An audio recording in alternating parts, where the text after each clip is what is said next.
किसी गांव में एक गरीब मौलवी रहता था। वो उस छोटे से गांव की इकलौती मस्जिद का इमाम था और नमाज के अलावा गांव के बच्चों को कुरान भी पढ़ाता था, जबकि उसकी बीवी गांव की बच्चियों को मदरसा पढ़ाती थी, जिससे उनका गुजर बसर हो जाता था। उनकी एक ही बेटी थी जो कि बहुत खूबसूरत थी। उसकी खूबसूरती के चर्चे दूर दूर तक फैले हुए थे और यही बात गांव के चौधरी साहब के बेटे तक भी पहुंच गई। उसने मौके की तलाश शुरू कर दी कि किसी तरह एक बार उस हसीन लड़की को देख ले। आखिर वो है क्या भला? एक दिन वो मौलवी साहब के घर चला गया कि कुछ न्याज वगैरह देने के बहाने मौलवी की बेटी का दीदार हो जाएगा, और इस तरह वो अपने मकसद में कामयाब हो गया। जब इमाम साहब मस्जिद में नमाज पढ़ा रहे थे तो उसने दरवाजे पर दस्तक दी और मौलवी की बेटी की आवाज आई। कौन?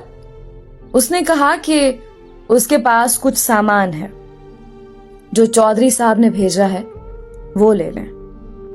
लड़की ने कहा कि आप दरवाजे में रख दें, मैं उठा लूंगी। उसने सामान रखा और वहीं इंतजार करने लगा। जब लड़की ने समझा कि सामान रखने वाला चला गया है तो उसने सामान उठाने के लिए दरवाजा खोला तो उस लड़के ने उसे देख लिया। देखा ही नहीं बल्कि उस पर आशिक हो गया और वहीं अपना दिल दे बैठा। लड़का घर आया और जिद पकड़ ली कि उसने शादी करनी है तो मौलवी की बेटी से ही करनी है। चौधरी साहब इस रिश्ते के हक में नहीं थे। उन्होंने बेटे से कहा कि मैं जाकर मौलवी साहब से बात करता हूं। चौधरी साहब आए और मौलवी से कहा कि मेरा बेटा शराब पीता है, जुआ खेलता है और हर बुराई है उसमें। मैं अपने बेटे के लिए आपकी बेटी का रिश्ता मांगने आया हूं। अगर आप इनकार करेंगे तो मैं हंसी खुशी चला जाऊंगा।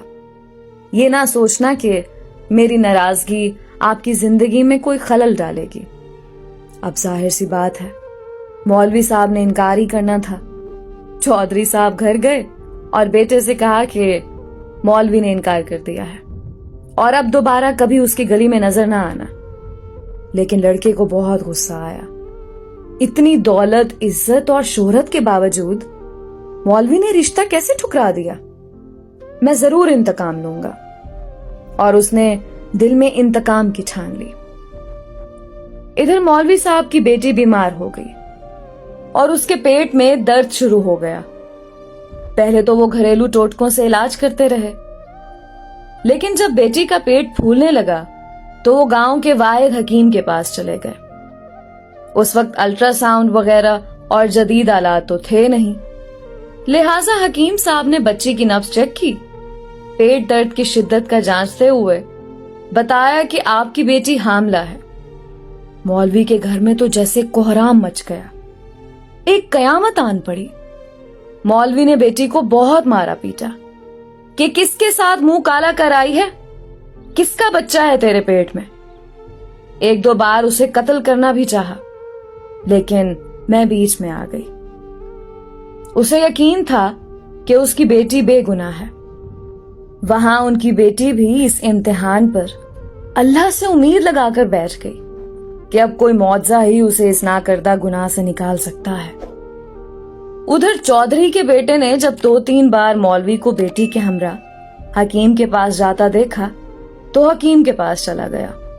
थोड़ी सी रकम अदा की तो हकीम ने सारी बात उगल दी। चौधरी का बेटा वापस आया और गांव के मिरासी को कुछ रकम देकर सारे गांव में ऐलान करवा दिया कि मौलवी की बेटी बगैर निकाह के हामला हो गई है। गांव की औरतें मौलवी के घर आने लगीं और पूछने लगीं कि ऐसा क्या हो गया है कि बेटी को ये गुनाह करना पड़ा, उसकी शादी क्यों ना करवा दी, किसके साथ मुंह काला किया। गर्ज जितने मुंह उतनी बातें। गांव की पंचायत ने मौलवी साहब से इमामत वापस ले ली और उन्हें 1 माह का वक्त दे दिया कि वो अपनी रिहाइश का बंदोबस्त किसी और गांव में कर लें। गांव वालों ने भी अपनी बच्चियों को मौलवी की बीवी के पास भेजना छोड़ दिया। हर तरफ से मौलवी साहब परेशानियों में घेरे जा चुके थे। उन्हें कोई रास्ता दिखाई नहीं दे रहा था। एक दिन वो परेशानी के आलम में बैठे थे कि दरवाजे पर दस्तक हुई। जाकर दरवाजा खोला तो सामने एक खूबरू नौजवान खड़ा था। अंदर आने की इजाजत तलब की तो मौलवी साहब परेशानी के आलम में कुछ सोचने लगे। लड़का समझ गया और अपना तारुफ करवाया कि मैं आपका शागिर्द हूं, बचपन में आपसे कुरान पढ़ा है, फलां शख्स का बेटा हूं और बराबर वाले गांव से आया हूं। मौलवी साहब ने पहचान लिया और उसे अंदर ले आए। उसने अपने आने का मकसद बताते हुए कहा कि उसे मालूम हुआ है कि आपकी बेटी के साथ ये माजरा पेश आया है। मजीद बताया कि वो शहर से हिकमत का कोर्स मुकम्मल करके आया है और गांव में हिकमत खाना बनाने का इरादा रखता है, लेकिन आते ही उसे इस बात का इल्म हुआ तो उसे यकीन नहीं आया कि ये वाकया सच है और वो इसका राज मालूम करने पहुंच गया। मौलवी साहब को भी कुछ उम्मीद सी नजर आने लगी।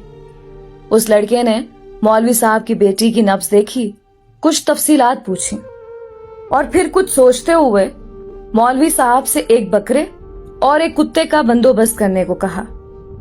जब लड़की को दिन का खाना खाने से मना किया और भूखा रहने को कहा, उसकी बात पर अमल करना पड़ा। मौलवी साहब और करते भी क्या, डूबते को तिनके का सहारा। रात तक सारा बंदोबस्त कर दिया। लड़के यानी हकीम ने गांव की कुछ मुअज़्ज़िज़ औरतों को भी बुलवा लिया और उनसे बकरे का गोश्त पकवाने को कहा। जब गोश्त पक चुका तो उस लड़के ने लड़की से कहा कि पेट भर कर गोश्त खाओ। लड़की भी सुबह से भूखी थी, जी भर कर गोश्त खाया। जब लड़की ने गोश्त खा लिया तो उस वक्त तक मोहल्ले के कुछ मजीद लोग भी मौलवी के घर के बाहर जमा होना शुरू हो गए कि यहाँ क्या माजरा चल रहा है। उस लड़के ने मौलवी साहब की बेटी को बुलवा लिया और दूसरे कमरे में ले गया जहां उसने पहले से कुत्ता ज़िबा करके रखा हुआ था। उस लड़की को बताया कि जो गोश्त उसने खाया है वो उसी कुत्ते का गोश्त था। बस फिर क्या था, लड़की ने उल्टियां शुरू कर दी और जो कुछ खाया था सब बाहर आने लगा।